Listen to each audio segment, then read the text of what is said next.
एक किसान और उसके पोते की कहानी। एक बार की बात है, एक लड़का स्कूल की छुट्टियों में अपने दादा से मिलने गांव गया। वो अपने दादाजी के साथ गांव घूमता और खेतों में काम करने के लिए भी जाता। एक दिन वो लड़का अपने दादा के साथ खेत में काम करने के लिए गया हुआ था, तो दादा ने उससे शर्त लगाई कि चलो देखते हैं कि खेत की ज़मीन को फसल की बुवाई के लिए कौन पहले तैयार करता है। उन दोनों ने खेत की आधी आधी ज़मीन बांट ली और ज़मीन को नए फसल की बुआई के लिए तैयार करने लगे।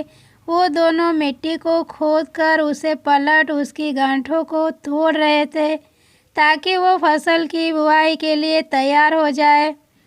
दादाजी, जिनकी उम्र 65 साल की थी, वो बिना रुके और बिना किसी शिकायत के अपना काम कर रहे थे। लेकिन वो लड़का, जिसकी उम्र 17 साल थी, वो अपने काम में बहुत शिकायत कर रहा था। वो बार बार रुक कर आराम कर रहा था और कह रहा था कि कितना मुश्किल काम है ये। लेकिन उसके दादाजी बिना रुके और बिना थके काम कर रहे थे।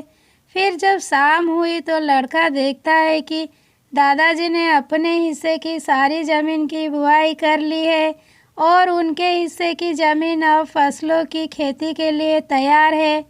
लेकिन उसके हिस्से की ज़मीन में अभी आधी ज़मीन का भी काम पूरा नहीं हुआ था। वो लड़का बहुत हैरान होता है कि दादाजी ने इस उम्र में भी उससे ज़्यादा काम कैसे कर लिया। वो दादाजी के पास जाता है और उनसे पूछता है कि आपने इतनी उम्र में इतना काम कैसे किया।